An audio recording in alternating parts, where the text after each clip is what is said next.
Hey everyone, it's Pat Brown here, coming at you with another race review, this time of the Easton Twilight Criterium happening on September 4th, 2021.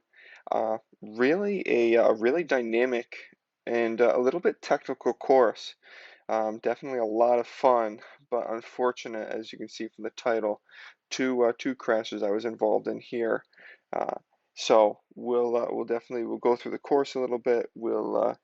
We'll take a look at those crashes, of course, and also a few other little tidbits throughout the race here. So there were some good times to move up. This is the longest straight being the finishing straight. Sometimes you just kind of find a wheel that would take you up either the inside or the outside. Sometimes put you right where you want to be near the front. In this case, that would have been a great move to follow since he was already going. The attack was perfect. It was right before the corner, so the people on the front wouldn't have been able to accelerate with it. Um, I really wanted to race this race more of a sprinter, save my energy, because I knew there were some big teams that were hopefully going to keep things either together or be able to basically just save my legs for the rest of the race. So that's what I did. I sat right in. All right. So here's on to the first crash after about 10 minutes in. And so what I believe happened here, so we're all setting up for that last turn. We're all setting up for the last turn. And so I believe either people started moving up on the right, and then the guys on the left were swinging out wide to be able to straighten out the corner. I believe that's probably what happened. You can see with this fencing, it's great to keep the spectators off the road, but man, you can get caught up in it. So let's take a look at that again. So we're setting up for that last corner. It is a bit bunched up there, and then all of a sudden you can just see the guys pile up in front. I ended up seeing that Skyline rider who was in the green that we passed, who actually lost his bike here in the crash. He I saw him go down, and I didn't think that there was quite enough time to move left. Unfortunate aspect of bike racing with that, pretty much it just gave me some road rash on the hand, and the wrist at that point was all feeling good. I didn't really have any road rash elsewhere either. So I rolled off to the pit here, again, just to make sure that the bike looked good, made sure that the hand was okay, ended up getting a Band-Aid or two for the bigger cuts. And then the official there making sure I'm off to the side, which is excellent there. All right. So an odd thing here. So we get let back in with the brake, which I believe happened when the crash occurred.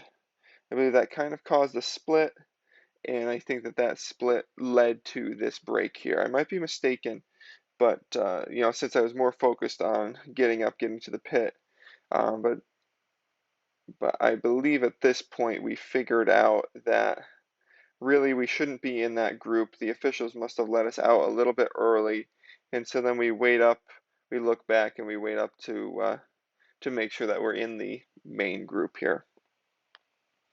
And you can see there'll be, yep, they're going by right around now or so. Yep.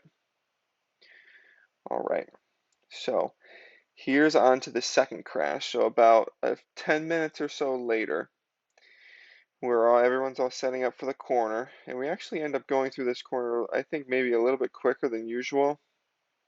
Uh, and yeah, basically they go down. There goes Bill. So basically, the guy just went down right in the middle of the corner.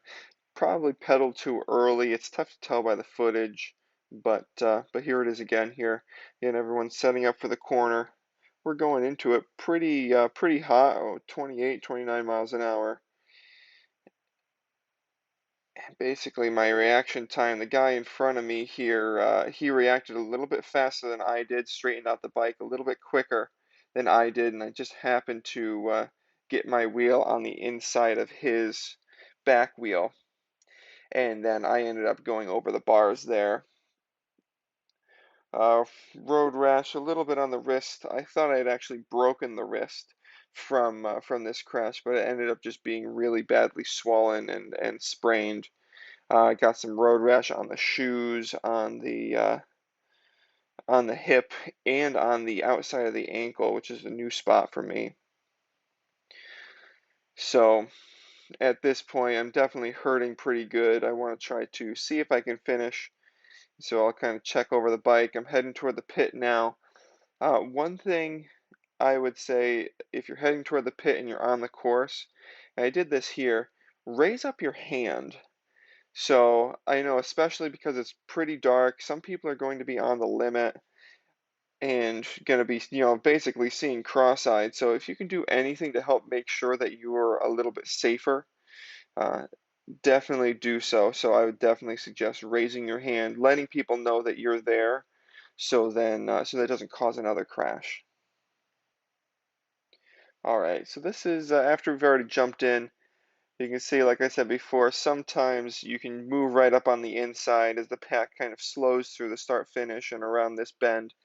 But in that case, the door closed on me pretty sharply, so I had to pull on the brakes. Luckily, didn't lose too much momentum.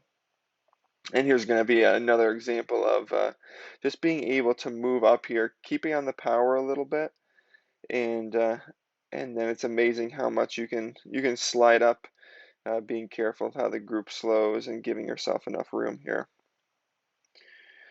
So surprisingly, it didn't feel like too difficult of a race. Now I did have to go to the pits twice, which is going to drop the heart rate down, give a little bit of a break, but definitely hurting from those crashes. So I don't think it really gave much of an advantage. If anything, it made me a little bit more hesitant, especially around that last turn. All right, here's another example of some great time to move up, but then I actually had a guy really try to go through a gap that was a little bit too small, ended up hitting me pretty hard, but Robin's racing, so that's how that goes there. All right, so now we're heading into the last lap here. We just went under the start finish, and at this point, I'm wildly out of position. If I really wanted to try to contest for anything, I should stay on the power here, sprint up the right side. But I think with the two crashes under my belt here today, I decided pretty much at that point after the power went down, I'll just try to stay in the group. I won't be afraid about letting some gaps open up just to give myself a little bit of extra room, uh, and just kind of keep on rolling in for the finish. There was I believe it was Chris from Doylestown, ended up coming around me in this last turn, and I thought he'd be keen to light it up for the last little bit. So there he is right there, Chris. So so I ended up going with him, and he ended up being on the same page, which is pretty funny. Um, and we chatted about it after the race, which was nice. So yep, that's the Easton Twilight crit. Unfortunately, not a lot of racing action. Don't forget to like and subscribe on these videos if you find them enjoyable. If not, feel free to leave a comment and let me know how I can try to improve these in the future. And we'll catch you next time, hopefully at the Lower Providence Crit and the Bucks County Classic.